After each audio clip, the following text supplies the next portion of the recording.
with that. Oh dear! I thought we'll go live. Everyone's just arrived, and Bruce is doing feet things. I'm really sorry for everybody who's watching live at 8:00 on Twitter and no, not Twitter. We don't do Twitter anymore. Facebook, YouTube, and Twitch. I want to get dressed to do the pod. I've just got out of the shower. We're all, Sunday night. I've put some aftershave. I put some aftershave on everything. I had my bath. Heartbeat was on, so I had to go have my bath. Well, Ben still thinks Last of the Summer Wine's on, doesn't he? That's the on a Sunday. Oh, do you know what? The Heartbeat theme tune still gives me some sort of PTSD. Just thinking about, I've got to go back to school on Monday. This is my last moments of freedom. I think mine's something like Thornbirds or something. Oh, yours is Lord Ha Ha on the radio, isn't it? Yeah, probably. Mine's of radio, listening to Radio 1 chart show and doing the old tape, trying to stop the record, trying not to get the DJ in. That was my Sunday evenings. Ben, you are absolutely right. We don't really give paternity leave, as we would call it. But Mike has cried off ill. He even said yes on the old poll. So there we go. We're missing him. And very quickly caveated it. It's fair to say. Let's give him his dues. Well, we got a baby born live on air pretty much last week, didn't we? So yeah, didn't put that on though, did he? We could have had content gold. No. I think YouTube would have probably struck it off. He even had the link. He even had the link on his phone for when he was taking the birth photos, didn't he? Could have just clicked and gone live, and we'd have let him straight in. Absolutely. Well, I've got to say, there are many newborn town offspring out there who have got 100% record. So obviously, Mike's young'un, old Doug, has got 100% winning ratio. As I believe Rob Bartlett has got his little one. London has 4 games on the spin. Has never seen Grimsby lose yet. And long may it continue. God, it feels a bit less. That's better than Mike's, isn't it? That's yeah, it's incredible. That's 3 games on Mike. Oh, Ben Hill's saying as well. Gazer Tory's never seen us lose. True. He must think this is great. This English football lot's easy. I don't even have to play. Great. No, I just go out at full time, do it, re, and then go off. Yeah. He was out in the community this week, though, doing some good work with the foundation guys. I saw. I think he was out with was it Doug or one of them, one of the other players, the baby or the defender. I think it might have been Doug. I think it might have been Doug. Or yeah. Anyway, he was out doing some good work in the community, but he's only a little lad, and he was, when they stand the players at the back, and you can't sort of. It's getting a bit like that with Maisie's football now. The manager's not the biggest Sam, and the girls are sort of 13 or 14. And when they do the photo with the manager, they used to sort of stand at the back, but that doesn't work anymore. And it was a bit like that. You couldn't really see old Tory very well. I'm slightly worried as well that if this had been the old Grimsby of old, I would have worried we'd filled out his visa application wrong, and he now has to do sort of social work to make sure that he fulfills his visa application.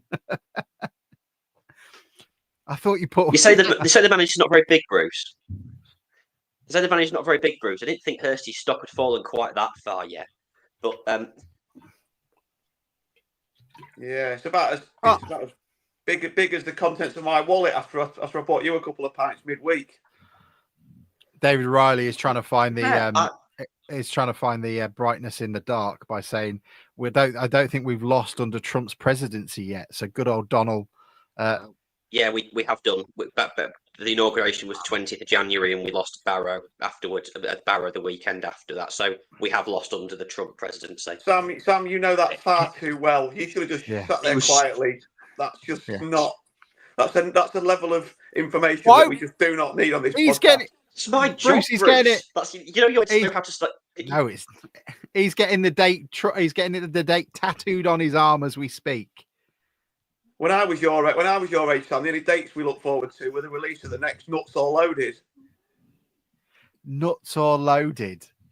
Bruce. Lads. Boobs. So, you know, Lucy Pinder. Woo. it's good to know we've got more sophisticated. We've got more sophisticated in the last 25 years. That's reassuring. Boring. Sam spouting fake news, says Chris. Actually, I had a lovely. Sam and I had a lovely drink the other day, didn't we? We met up. It's not fake news if you just correct the record. We met up in that there London, sorry. didn't we, Sam? We've got a visitor. Hang on. We did with a nice couple of drinks. Sam's just talking over it.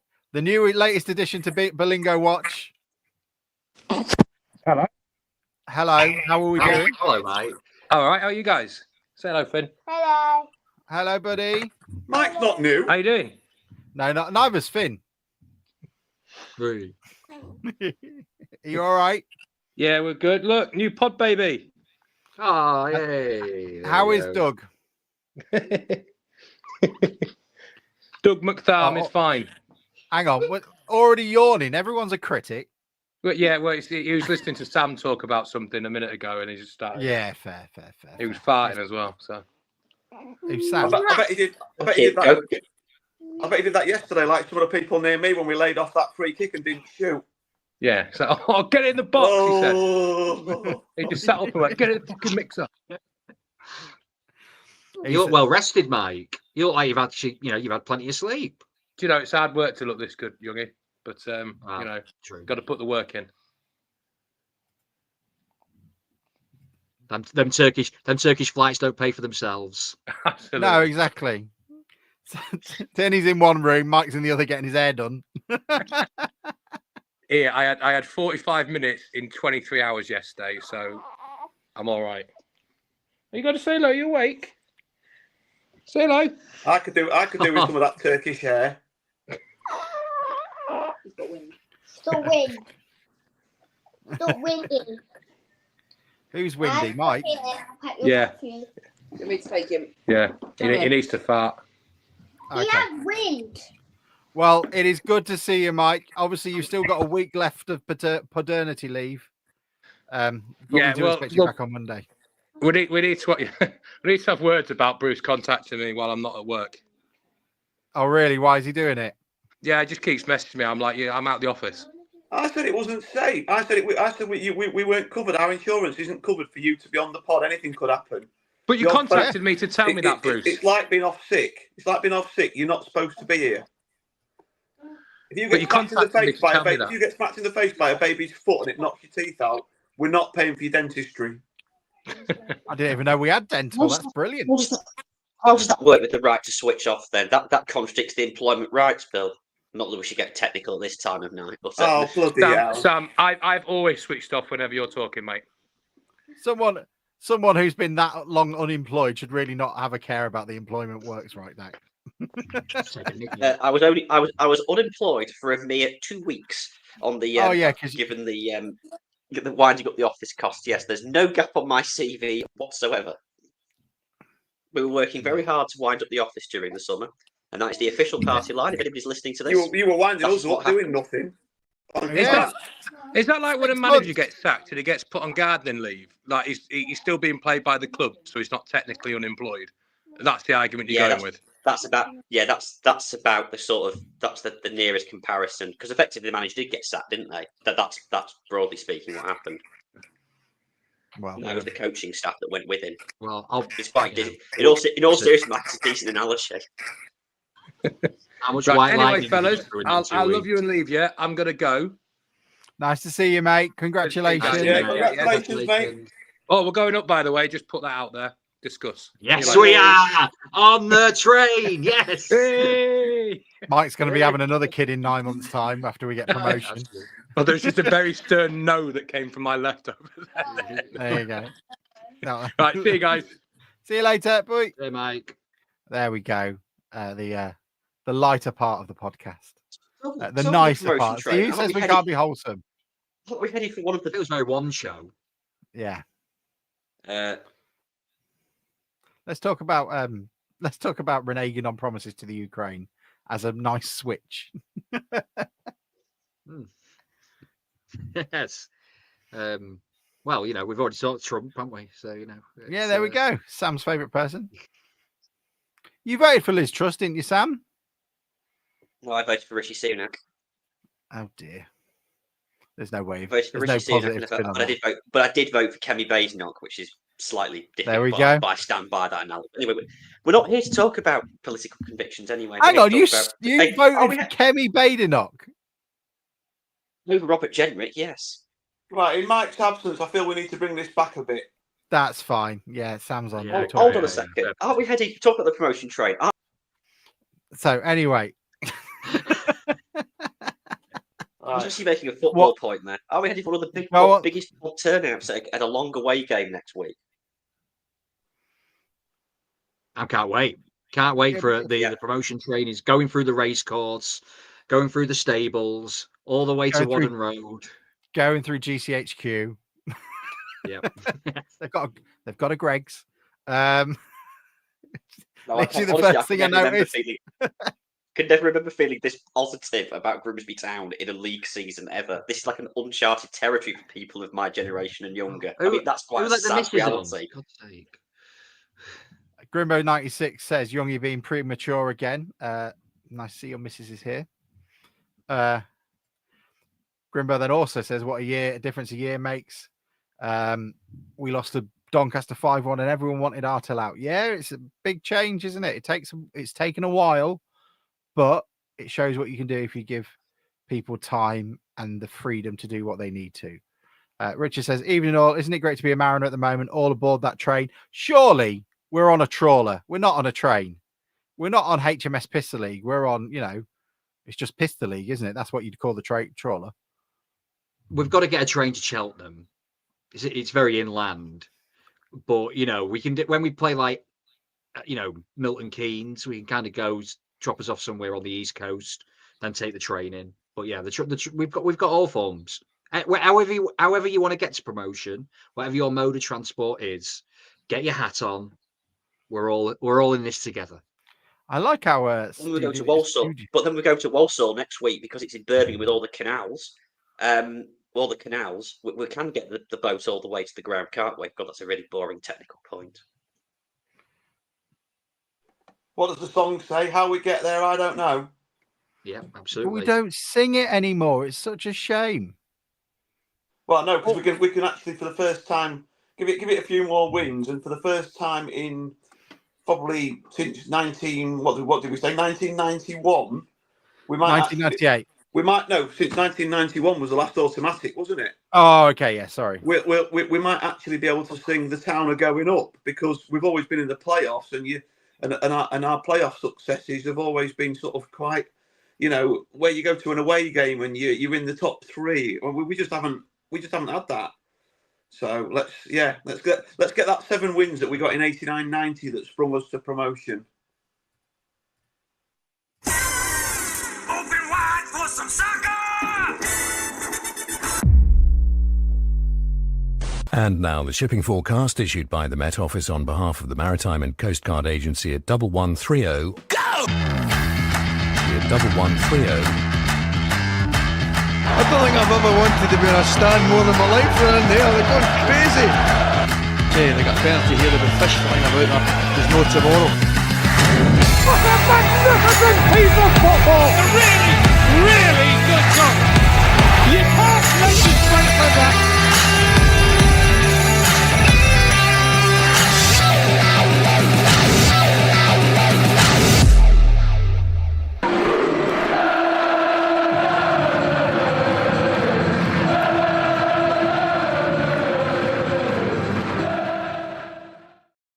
That's right, ladies and gentlemen. Get pumping up those haddocks because we are all aboard the promotion trawler. The Mariners 4 games in a row. The first time since 1997 in the old football league have we done 4 games in a row. It has been a long time, but it means we're just 3 points outside the playoffs and promotion awaits. Nothing can go wrong now, Danny Baker would say.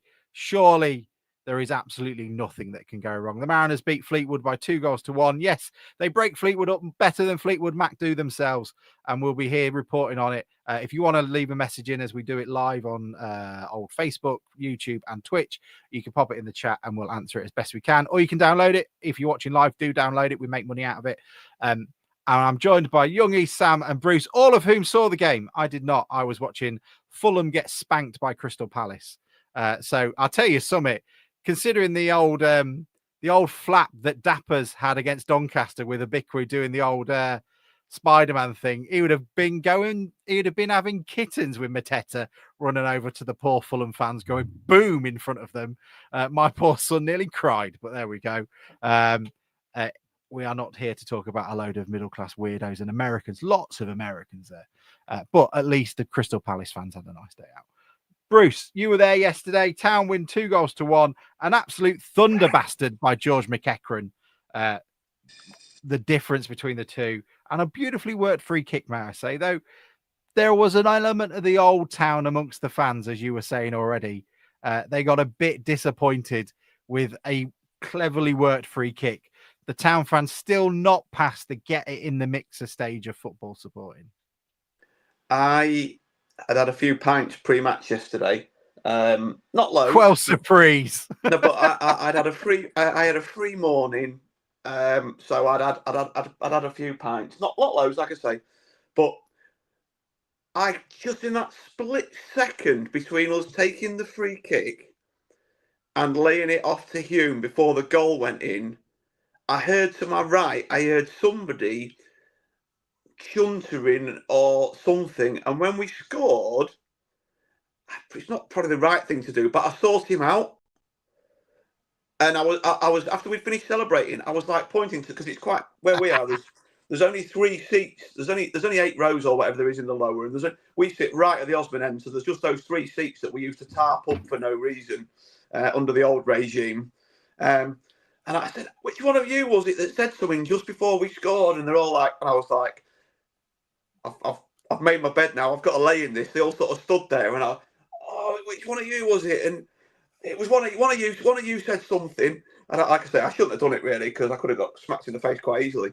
And you do have one of those. Anyway, eventually one of them went, it was him, and this guy went, I just told him to shoot, but I just heard it, just a split second, just that, oh, hey! It was just that.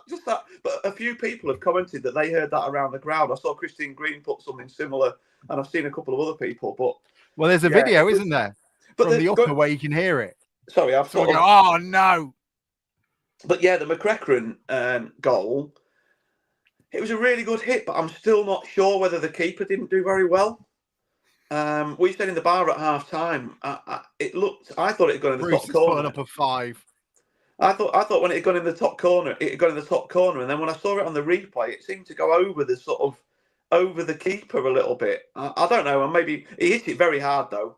But yeah, Mariner Halley is going to George McEachran's aid as you lambast his moment of glory, his first goal for Town, and Bruce is here to critique it. I'm not critiquing. I'm just saying I was right behind it. It was all the way. Great goal. Well, the worst fan base in the world have been happy. We did have a great view of it, and it was a great strike, and he celebrated in front of us, and we could see it was arrowing in exactly. We did have a perfect view of it. So yes, it was a very good goal. It was a very good goal, and it was a most pleasant and sort of, I don't know, relatively comfortable afternoon. It was quite nice the way we came back as well. It wasn't a vintage performance by any means, was it? But it was a game that when you're doing well, you win, and when you're not doing well, you don't win, or you draw, or you lose. But yeah, I mean, this feeling coming away from Blundell Park with wins is getting quite nice now. Tim Hubbard is correcting me, and if I'm wrong, Tim, I apologise. I didn't even go and check 2018, but apparently won 4 on the bounce in the league in 2018. Can anyone else delve back that far in their memory? I think it feels. We ended up winning Exeter in Port Vale over Christmas, didn't we? I think that feels about right. That does. That was a weird season. We used to go. We were really streaky that season. We'd win 3, lose 5, win 4. So that feels right to me. Was that Jolly? Yeah, that's under Jolly. On the goal, Bruce, I thought at the time I thought the keeper should have done better with it, but it swerved right at the last minute. So it's sort of taken the keeper out. He set himself for it to go in a particular direction, and he sort of moved away from him. But he isn't very big either, and I'm very critical of keepers. Ian Blakemore says Bruce would have hit it better, wouldn't you, Bruce? Tackerbury is correcting. Most definitely not. Although I never missed a penalty Sunday League. David Riley saying Jolly did it twice. No wonder he got annoyed at Humberside, not appreciating his value. David Riley says also he bets the lower Findus is fucking freezing yesterday. Not yesterday. It was a glorious day yesterday. It was spring-like. Can I stick up for the lower Findus? Weather watching football in. Can I stick up for the lower Findus? Because it is generally absolutely freezing. It's the shadow, isn't it? Yesterday, I made a perfect clothing choice. I wore a t-shirt and a light jacket. I didn't take my winter jacket. I wore a light jacket, and I was absolutely fine yesterday. So at my end, my end was relatively tropical. Can we please start doing a little clip pre-game? You know, like how Scott, formerly of this parish, now does a little video saying this is the Mariners team for the day. Can we have Bruce doing some sort of lower Findus weather report where he goes, all you're going to need is a light jacket and some trousers. You don't even need double socks. Can we start doing that, Bruce? I'm generally not in the ground in time, mate. I would. Yeah, that would be a great idea at 3:05 when Bruce strolls into the. Even better. Let's do it at 3:05. It's going to be brilliant. The first thing you do when you get in the Findus is you have to go and do that for us. I want it in the WhatsApp group by 3:07. What I could do is, as I walk in, I could ask that steward that does the gate that lets you in and out the lower towards the fan zone. I could ask the steward every week for what the temperature's like, and then we get a consistency then, don't we? The same person's telling me every time. All I can imagine is Legally Blonde, where someone asks what would be your perfect date, and that woman says the 21st of April because all you really need is a light jacket.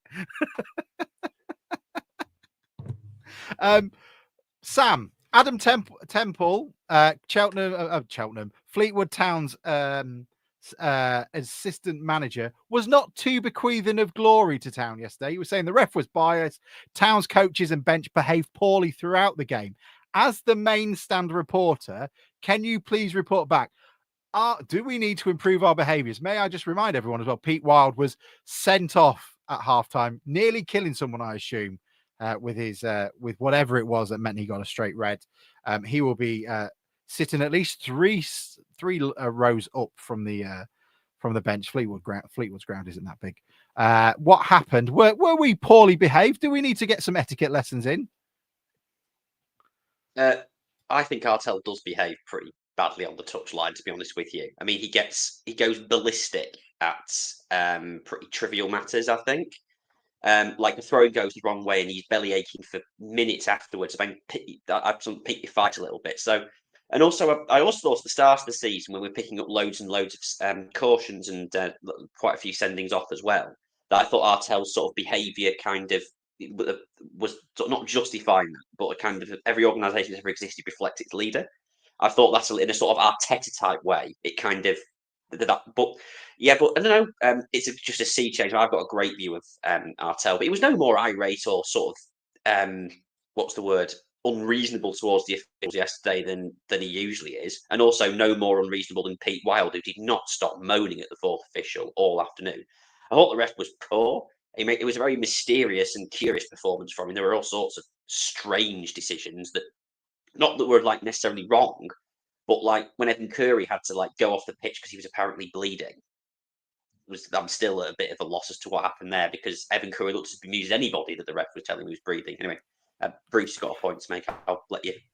No, just on that, what you're saying. Did anyone notice the offside that we got given against us, and they took the free kick about 5 yards inside our half? Oh, how very Trevor Kettle.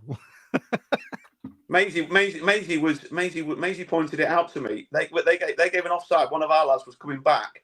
It was in the second half. They were attacking the Osman, and one of our lads was given offside. And by the time the guy took the free kick, he was about 5 yards over the halfway line. Well, I'll tell you something. Their assistant manager had nothing but bad words to say about the referee yesterday. He said that the free kick which led to our second goal was not a free kick. He said that he was basically in an Old Town shirt throughout the game, and also the pitch was terrible, etc., etc. He cleaned the lad out. Every crew was cleaned out. I mean, it was a genuine attempt to win the ball, but he completely clattered him. That's very one-eyed deflection tactics again from the former officials. The pitch was dreadful. I thought the pitch was as bad as it has been. Full stop. Yesterday, it's getting worse, which is probably. I mean, we don't need to go over it again. We've sort of discussed it to death, haven't we? But it was particularly in front of me. I mean, I don't know what the rest of the pitch was like, but it was just. I mean, you couldn't. It would not play true on it. The number of times the ball turned over or got stuck in the turf or something as a result of the pitch was just. Well, it was noticeable, I thought. But if you look at the goal show, there's loads of poor pitches around the league. It must be a particularly bad winter in terms of the weather because it's just it's not unique in that regard. Donny's wasn't very clever last week.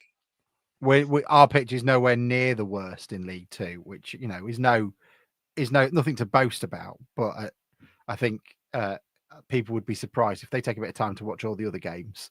Unless it's had some recent money spent on it, most of the pitches are in poor shape.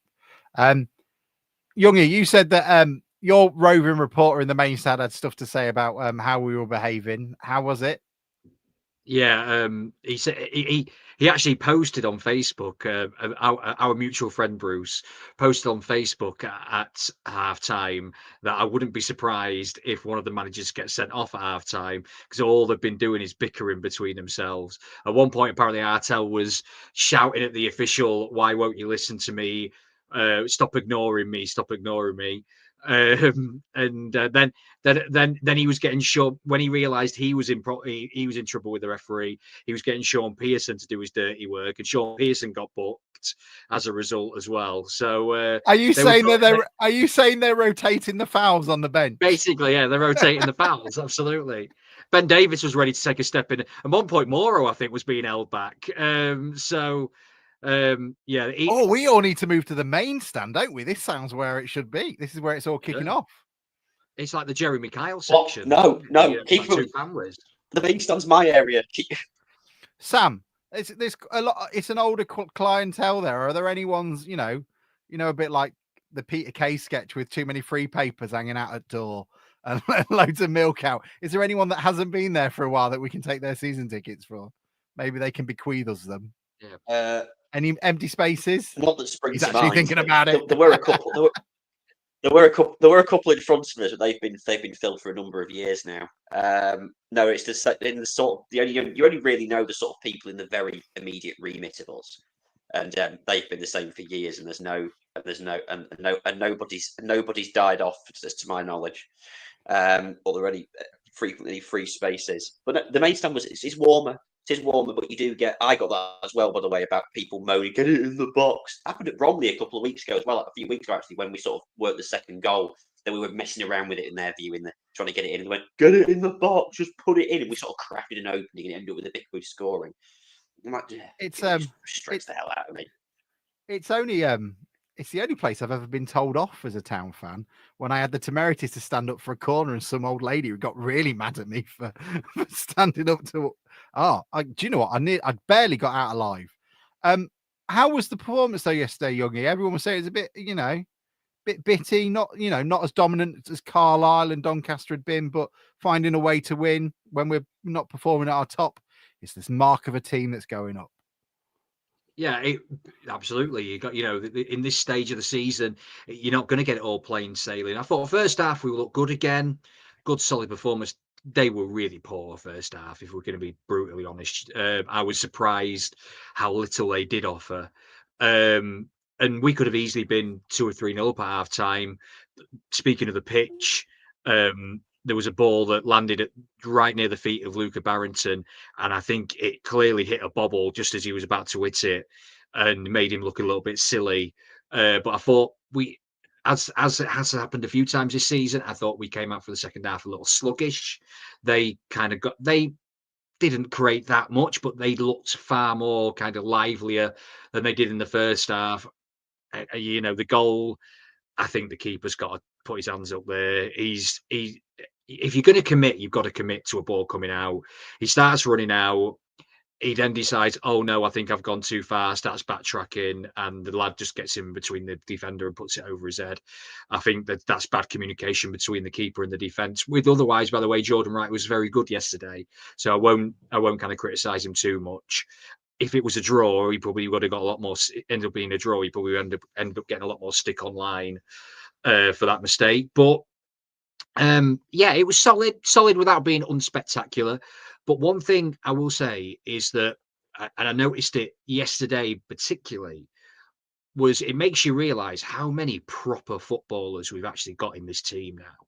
Like real talented, decent, proper footballers. When you look at Denver Hume, is a Rolls Royce of a left back at this level. He was so good yesterday. Like his touches, the way he was kind of ghosting past defenders at times, cutting inside. You know, the quality of the cross for the second goal. McCracken as well. You know, put the goal aside. He's a Rolls Royce of a midfielder at this level. He's so good. This is a proper team, a real proper team. And if we can keep this team together, I honestly think in the long term it's going to be successful. You know, whether we can keep Denver Hume young too is a different thing. But yeah. He's absolutely and young. Yeah, it's a young squad. Danny Rose is the oldest, and he's only just in his 30s. Yeah, so Kieran Green. He's 30. Yeah, Kieran Green now looks like a staff sergeant from World War One, but he's only 27, and he's the oldest by some way in the midfield. So there's quite a lot to go on. Do you think Denver Hume is going to stay? I don't think he will. I think this has been a perfect shop window for him. I don't think we can begrudge him going. You know, this is going to be the makeup of this team. Players are going to come, make the best of it, and go. But thankfully, we're bringing in players of talent. So hopefully, we might get something for him. But I'd imagine we won't. And he'll go on, and all we can do is thank him for being atop of the assist league. In fact, one of the COD blogs or something like that, who's is he Fleetwood's Mariner Hoddo, was filming it, saying, "Look, he's the difference at times when he watches Town play in terms of how he can whip it in." And yeah, it was. It'll be a shame to see him go. But are you thinking we've already started to bring people in like Burns and stuff to help cover that spot? I'm not sure. He's a direct replacement, and it's maybe not looking like Matty Carson's not going to be. I'm not sure he's going to be that player either. But I trust the scouting now, and that's maybe the difference. And I trust that the club are already probably looking elsewhere for a replacement. You know, I think that's the difference now. We won't just wait until the end of the season, have a look at the old Rolex, and see who's the left backs have been released. I think we'll have ideas already. In case of emergency. But he did say this week, didn't he, that he was talking again to Hume about his contract. So maybe there might be a glimmer of hope that Hume stays. But look, as you said, Alex, I've got nothing against players coming here, proving their worth. And if they've done a job for us after a year or two and then move on, I'll shake your hand, thank you, and wish you best for the future, because we've had too many that. Absolutely. We've had too many that haven't done that over the years. So, yeah, all power to him.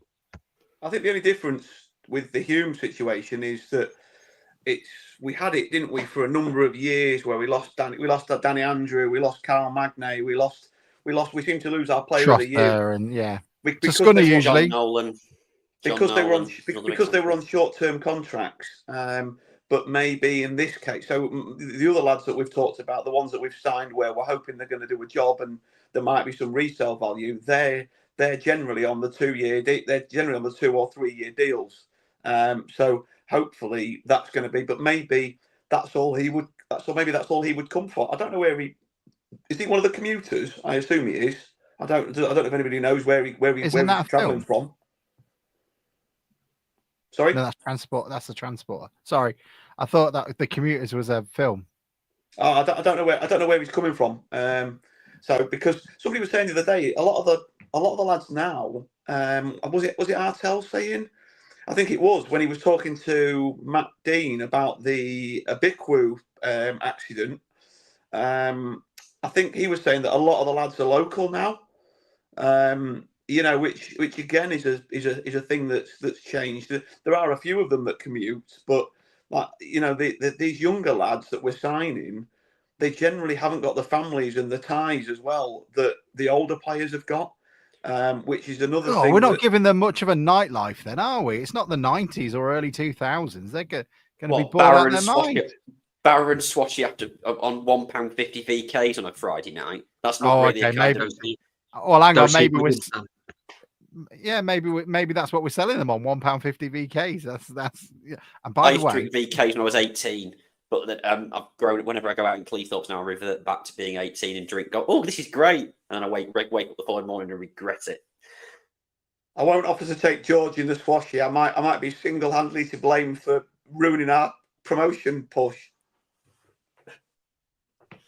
Oh, could you imagine? Oh, Bruce out on the town. Who was it? Was it Gregor Robertson that was last seen after we got promoted, walking down the street with a bottle of beer in hand and a doner kebab at the other at like 3 o'clock in the morning, and they didn't find him for a day and a half? I probably we've had a few over the years, haven't we? But they've liked to drink, but they've been able to play the game as well. Ian Blake more rightly saying that's a good point, Bruce. We don't want them having a nightlife. Look at Conlon and co, who drank pubs dry. Ian, it was only the Laceby Arms. If that's all it took, well, it did. That was all that it took them. Then we were just picking wrongers in the first place. And that's a co-op. Laceby Arms closed down. Is it a co-op? Yeah. It used to be it was an Indian, wasn't it? Because it used to be the two closest separate building pubs in the world or something. And now does Laceby even have a pub?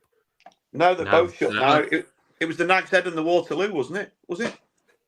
Yeah. Where's the sorry, we will go back to the football and we'll wrap up the Fleetwood game. But where's the post office now then? So in Kilby, you don't have a post office. Immingham doesn't have a post office.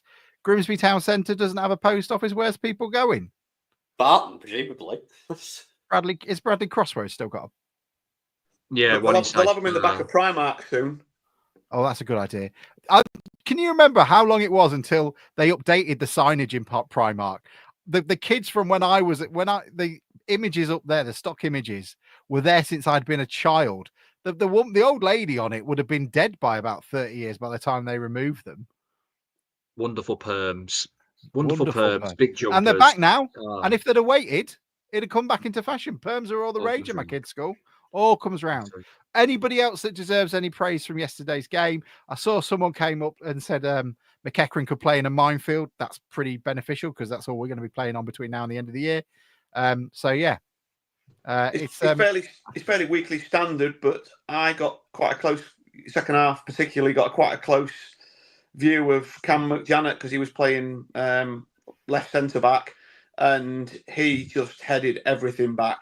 He was just the guy's just, you talk about players in the midfield that are class, and he's just been some signing, McJanet. And if he's not in the top one in player of the year at the end of the season, I just think he's been brilliant all season. Others have come into form, but I think even when we weren't playing particularly well, I think he was solid at the start of the season when we were hit and miss.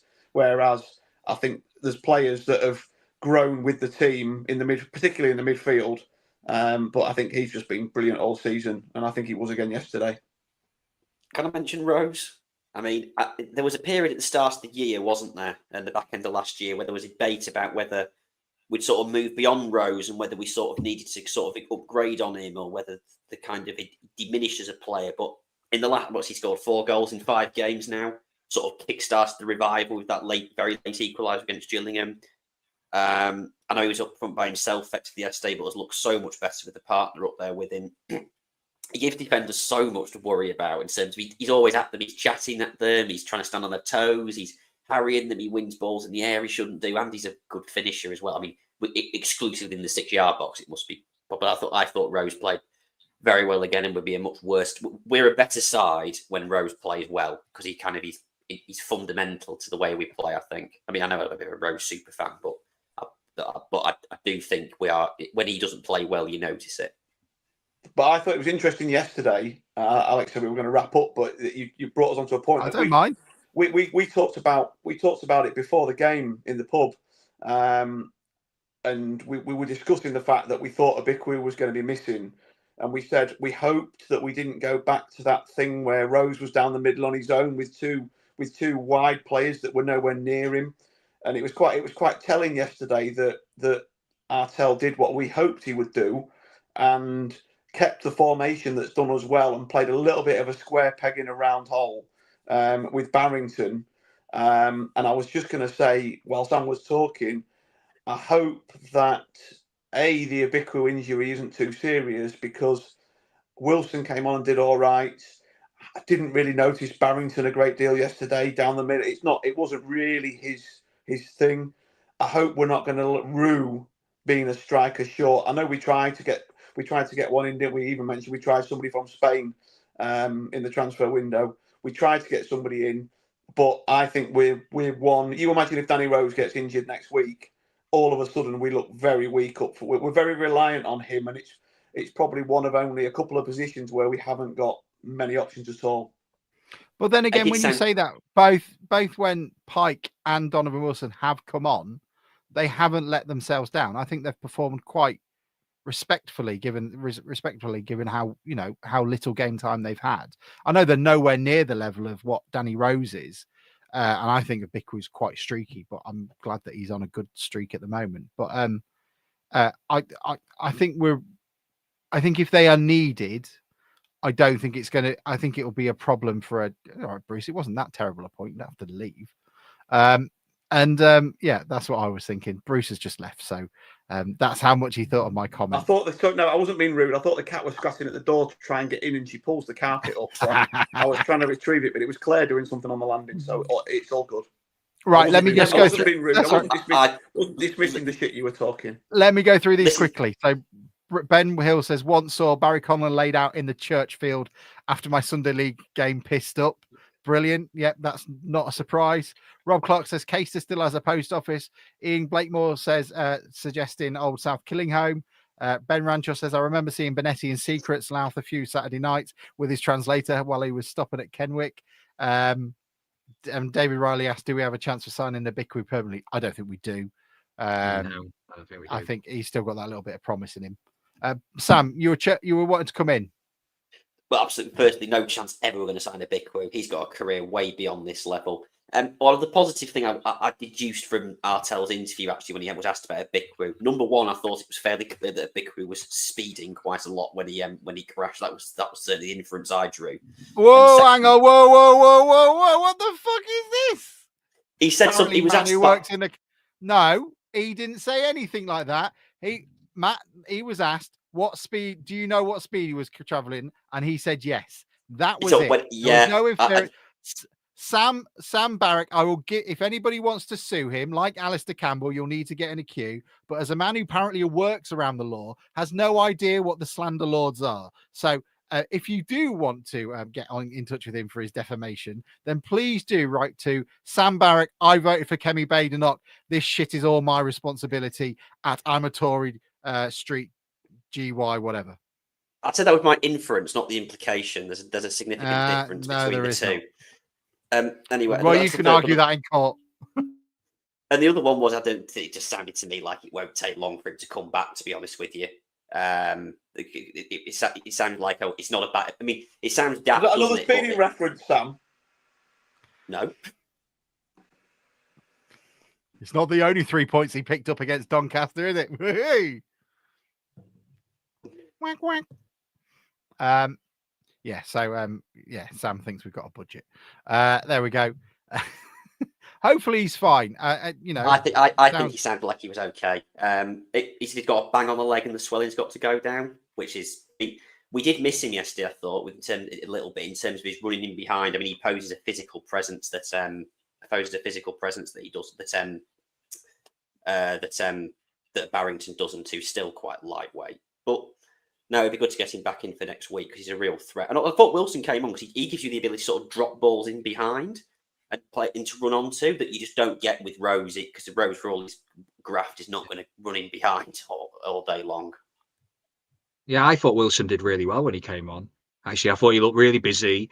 I thought he harrowed the I thought he pinned them. He helped pin them back a little bit, and maybe against Doncaster when we made the 2 substitutions to the forwards, and suddenly everything started coming back the other way again because there was nobody up top to kind of like defend from the front. I actually thought Wilson defended from the front really well.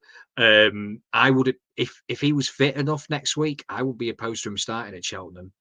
I think I think him and Rose would be all right. There's enough experience with them two to be able to kind of do a job for us at the very least. The 2 informed teams as well, so it's going to be an absolute cracker. So if you can make it, do get down there. It'll be great. 0-0, terrible game. That's how those go, isn't it? Big following, we don't turn up. Yeah, okay. You don't need to repeat yourself. 3,000 Donny, we were absolutely fine. Yeah, exactly. No, there's none of this worries a big game thing. I thought Blunder Park looked quite full yesterday on the highlights, and it was only just short of. It was still short of 6,000. Bruce, did they thank them for coming? He got a bit close to it. His stance has softened in recent weeks. It's getting very close to it. I'm going to start. I'm watching it carefully. The situation. That's all I'll say. It's like Trump with Ukraine. Fenners and Kev is the. He's asking for 500 million of Kev's rich minerals. What was he going to say? Yeah, a big crew thing. Feel sorry for the lad. Hope he's all right. Never a good thing to go through. What else did we have on my little notepad? I've tried to share the screen and it didn't work. We've had a few car. While you're looking at your notepad, we've had a few car crashes over the years, haven't we? I remember, didn't Niall Maher had an accident the other year, didn't he? And I remember years ago, I think Mendonca was Scott out. Brown. Mendonca and Futcher had a car accident years ago as well, and they were. John Fenty was out for a long time. John Fenty couldn't drive his horse box. We had a case a couple of years ago, didn't we, in the conference season where what was he called? I can't remember the lad's name, but he got done for drink driving, didn't he? What was he? Yeah, Scott Brown. It was Scott Brown. Was it Scott? I thought it was a later one because it was during the days of McAtee, but I might be misremembering. Ruth is coming in here saying Kev definitely thanked them for coming and wish them a safe journey home. That was it. It had the safe journey home bit. Yeah. Right. I'll be having words. Which is quite rude. It's quite rude considering our striker had just been in a car crash. Not wishing our lot home, is he?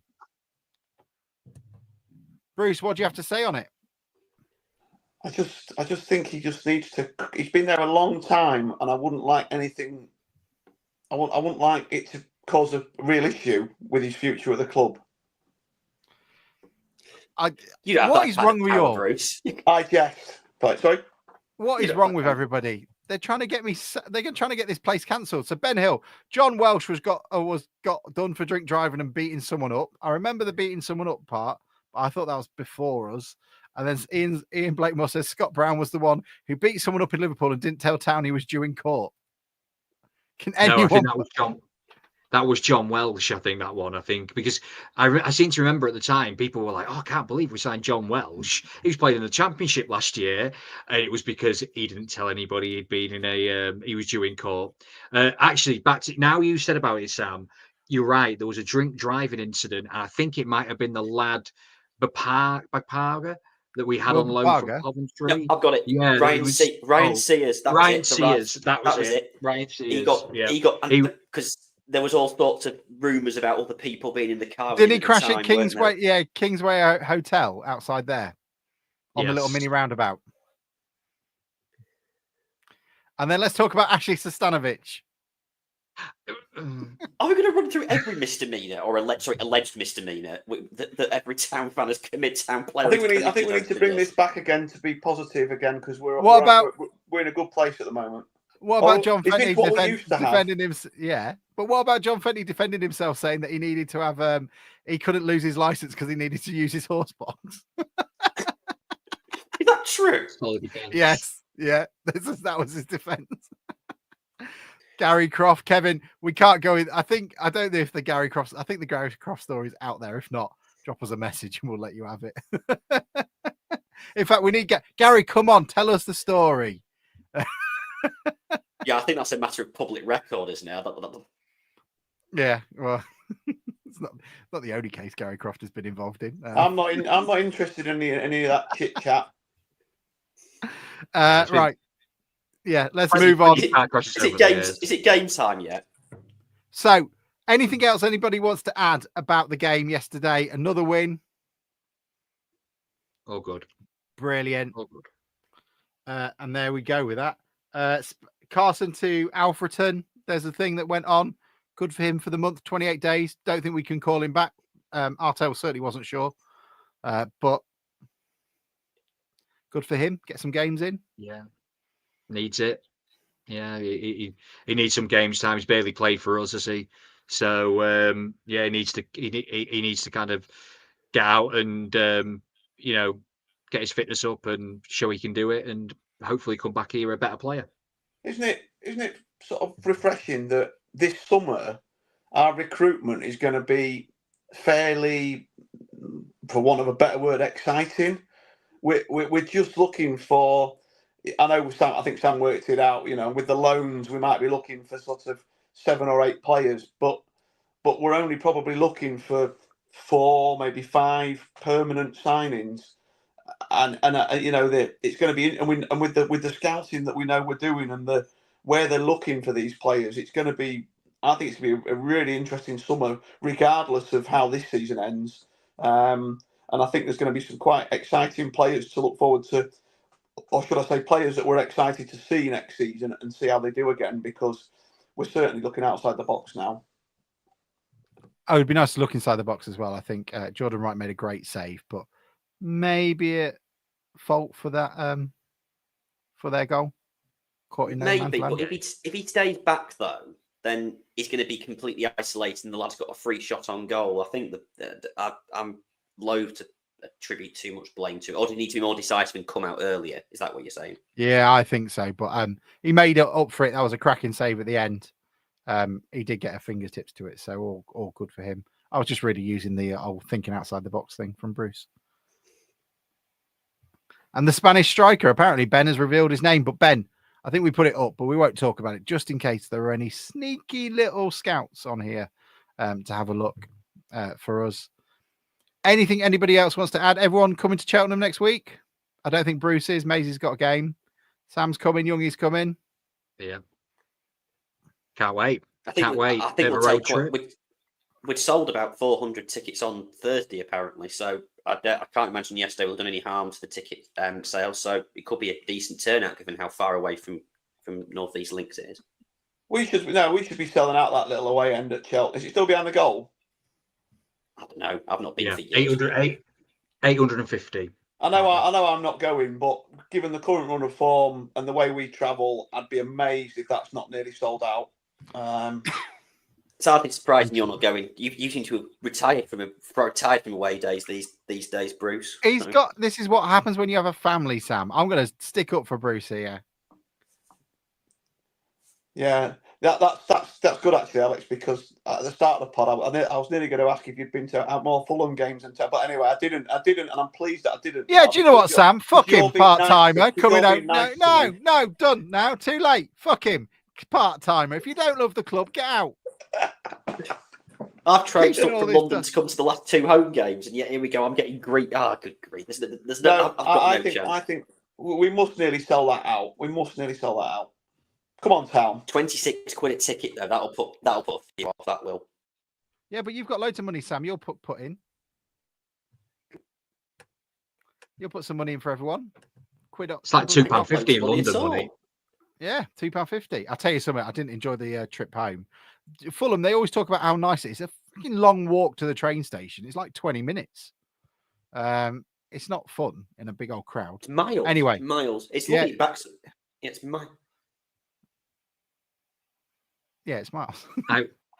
I went to Fulham in '98 for the playoff semi-final, and it was in an open terrace, and it was the hottest I have ever been at a game of football. It was Braintree was hotter. Roasting. Oh, no, it was warm. So I don't know.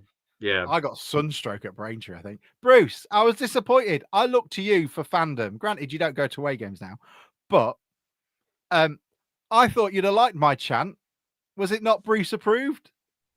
I didn't. I couldn't get the I couldn't get the tune. I didn't get the last bit. The other bits all rhymed. What was it to the tune of? It's that one that everybody sings now. I put it up. Look, right, we got a sheet. Right, go on then. It's gone. Right, give me. Come on. Give me a rendition then. All right then, ladies and gentlemen, you're welcome. Hang on, no, this isn't working now. We've got Super Evan Curry. We've got the massive Kieran Green. Janet at the back. Danny in attack. We're gonna have Hull City. There we go. Thank you very much. I'm here all week. Thank you. We will. Are we going to get that going at Cheltenham next week then, Alex? You can do it because I've just done it in front of 130 people. So, I'm not doing it. Going to call it a home crowd. No one needs to hear me sing. I'll be thrown out of the ground.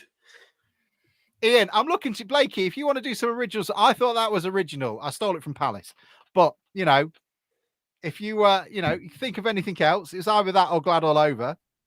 We need to go back to the old songs. We had this conversation last week. I know, but I brought something. It's a great effort. Yeah. Thank you. I've brought it to the table. But I think that's a tune that everybody sings, isn't it? Yeah, it's become a staple. Yeah, exactly. It's become a staple. Well, we talked about it last week. Most of our songs are stolen from somewhere. Even the older ones are stolen from somewhere. Blade and Races or You Fill Up My Senses. It's just putting your own stance on them, really. The only truly original town song I've ever heard is the Omar Bogle's Tender. I've never heard that anywhere else, and I can't think of many more. It was just that Grimsby one. We're all from Grimsby. Who the fuck are you? That's an original. Yeah, but everyone else sings "We're all from Mansfield" or "We're all from Sheffield" or "We're all from Gateshead." Or I never heard it before we sang it though. No, it was only us. We invented that chant, and we're making money off it now. It's like a sell-on. I think Alf might have brought it over the water with them. Yeah, we probably stole it from them. I think we did. I think that's what happened. I think it was one. It wasn't. It started as we're Alston Grimsby. Who the fuck are you? Yeah. That's how we. Yeah. So it is. So yeah. Poor old Alf though. That day at Leighton Orient, before they were still in the ground and we dropped them from the chant already. Yes. They can't understand what we're saying. It's fine. Yeah. I like that. I do like that one though. I like that one. It's good and it's catchy and it's bouncy and it's easy to join in with. Thank you, Bruce. If I send you it, can you write them up on some song sheets for people to have? Well, I don't know if you're given that what for home games. Both. You can get it going in the lower Findus. I was going to say Sam can do it, but he's probably not got unlimited supply of public paper anymore. But main standard.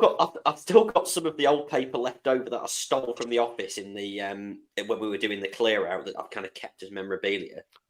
Could you imagine it all on just conservative headed note paper? It's not conservative headed paper. It was House of Commons paper. There's a very big difference. Sam, very big difference. Do put it out on the House of Commons stuff, and then we'll photocopy it. Yeah, but then I'll be in bloody breach of IPSA laws, and they'll still do me even retrospectively. Won't be doing that. What's it? Sam, I don't know anything about politics, but weren't there fucking hundreds of you that went? They won't know where it came There were from. estimated to be about 1,000 of us, who were made unemployed in the early hours of July the 5th. Yep. How very Trumpian. There we go. So that's my. So if anybody else can think up some original songs, I tell you what we should be looking for is what anthem we should have. What kind of slightly cheesy popular song can Grimsby Town have to sing when we win or we feel good? Like Sunshine Over Leith or Glad All Over. What do Mulligan Tire don't Nottingham Forest have, don't they? Any thoughts from anyone? What we could have? Bring back Always Look on the Bright Side of Life. Always Early 90s classic from Bumble That'd Park. Be good. I was thinking God Only Knows, but that might be a bit downbeat. Chase the Sun. A few years ago, would have been decent with Max and Paddy's Road to Nowhere theme, wouldn't we? Blakey says We Are Sailing by Rod Stewart. That's not a bad one. That's all right, actually. Yeah. That's I like the idea. Yeah. Oops, upside your head. Everyone gets up and down. There's plenty. There's plenty of nautical theme songs out there. Well, what kind of things would we want? You know, I don't want a sea shanty. I'd love a Bundesliga Rocky version of the Grimsby lads sea shanty. That would be quite good. If this, you know, the Revivalry, if they're listening, can we make something? Or the Bright Lights, are they still going? Nick, we can't have Freed for Desire because that's just Will Griggs on fire. Nick, I love you. I really do. You know, my oldest friend, but that's a bad suggestion, mate. Come on. That's a bit like going, I've come up with this, it's a new kind of watch. The idea is you can wear it on your wrist. That's as about original as that suggestion is. But I don't know. What else? Bruce, you come on. You've got to have some classics in your head. What would you have? What about Tub Thumping, Youngie? Get knocked down, but we get back up again. It's very apt for us. Because we're Grimsby Town. That's the Grimsby story, isn't it? I like a whiskey drink. I like a vodka drink. I like a cider drink. Yeah, that is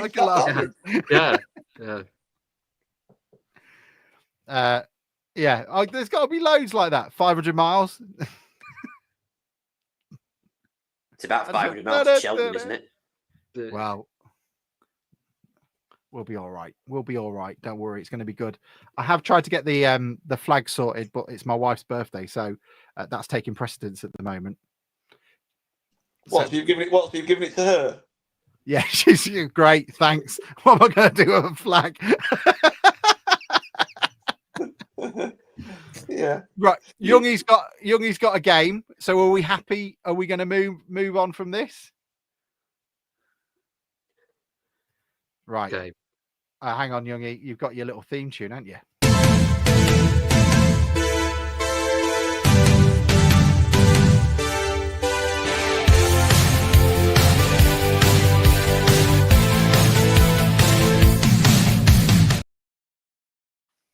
Right. Okay. So it's not a numbers game this evening. But so what we're going to do is I have picked three, I would say journeyman players that have played for Grimsby Town. And basically we need to go through their ex-clubs. Okay.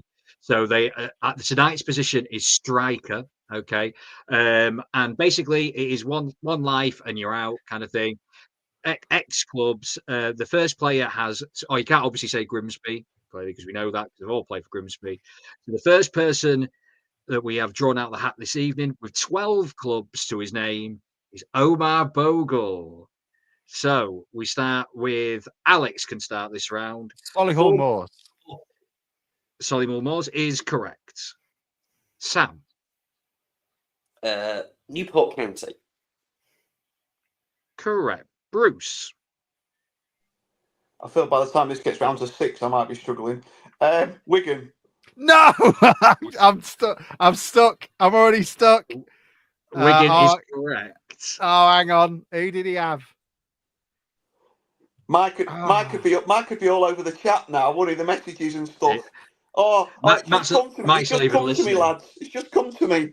It's just got, I'm just hearing it now. It's yeah. Oh, I don't know. Fuck. Stevenage. That's wrong. Stevenage is incorrect. Sam. I can look now. I think Cardiff City. Yes, Cardiff City is correct. Oh, I know so many.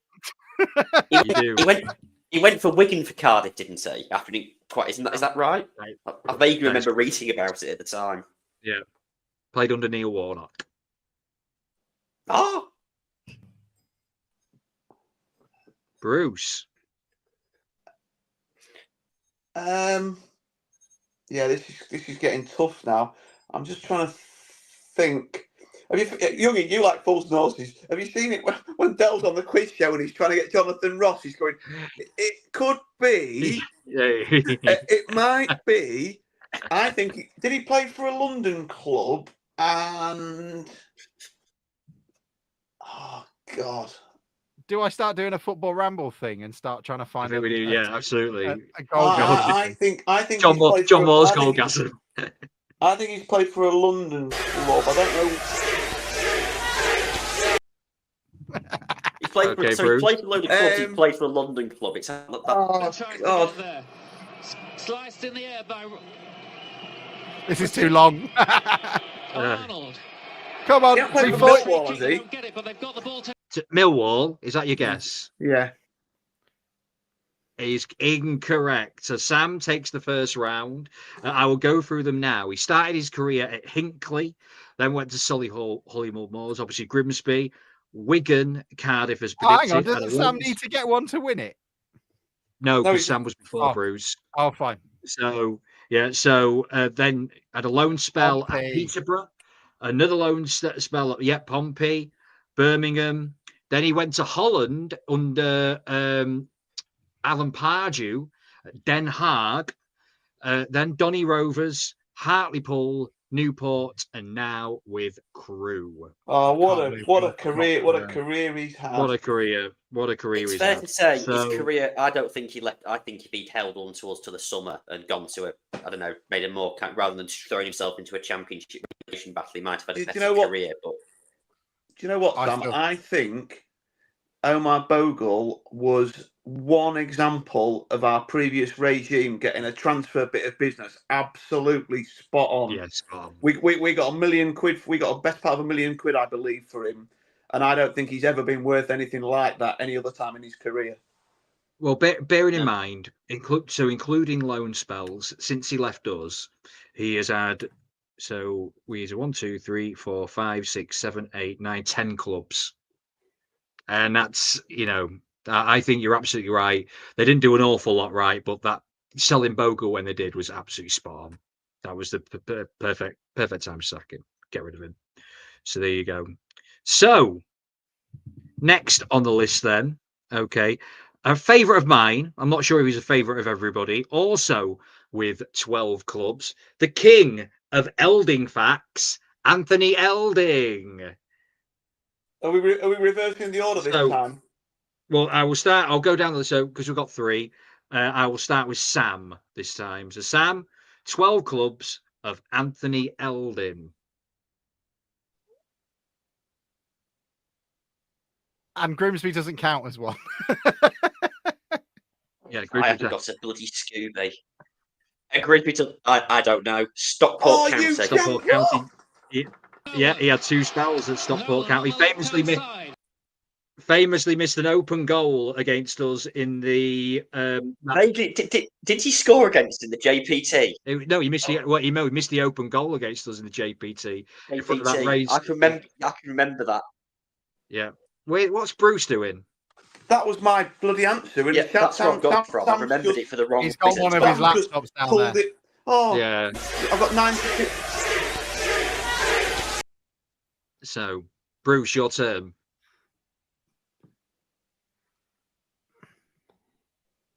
Oh, God.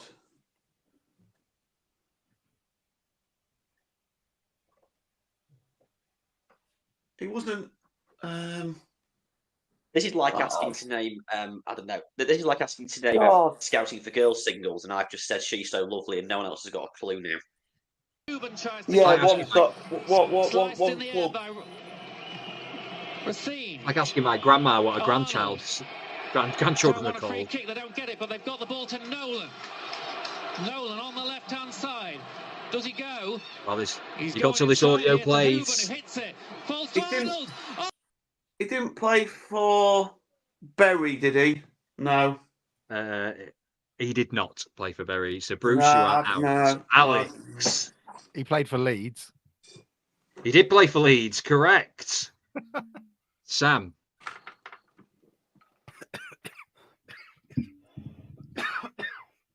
See if you can pluck another one out, Sam. So, fuck another one out. I mean, Stockport wasn't really a guess. There was something sort of lodged in the back of my mind. Just remind us, Sam, we can see what's in your computer screen, your screen in the window behind you. So you can just see your own faces. Yeah. Chester. Chester is incorrect. Alex, to take the round. He's local. So he's played quite a few. But did he? This sounds dodgy, Sam. No, so did he play for Lincoln? You go Boston?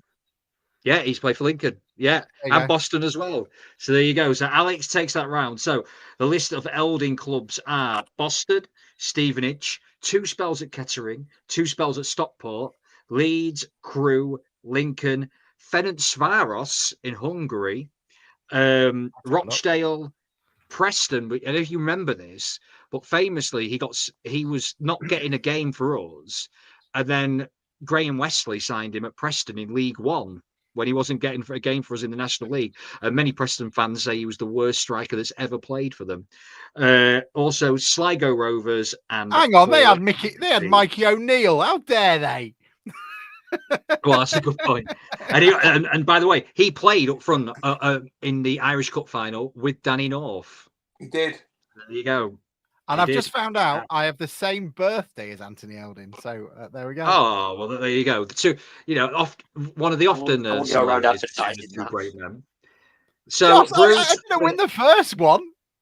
I was out after the first go. So, Bruce, I'm going to kick you out of this game because this is the decider to win, unfortunately. But actually, oh, there you go. That's fine. I was going to say you could use Bruce as a lifeline, but no. I'm not sure how useful that will be. So the final one is 14 clubs, and we actually mentioned him earlier in this pod today. He is Big Bad Boozy Barry Conlon. 14 clubs as well as Grimsby. So we were 15 clubs. Name them. And we go back and we start with Alex. Bradford. Correct. Oh, piss off. That was the one I had.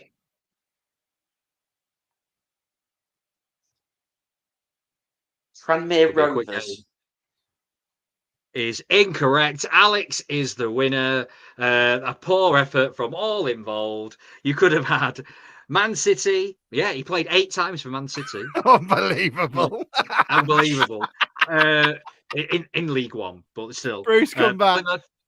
Plymouth, Southend, York, Colchester, Darlington, Barnsley, Rotherham, Mansfield, Bradford, Chesterfield, Stockport, ROC Charleroi in Belgium, and Dundalk. So I'd have got it wrong because I thought he played for Morecambe.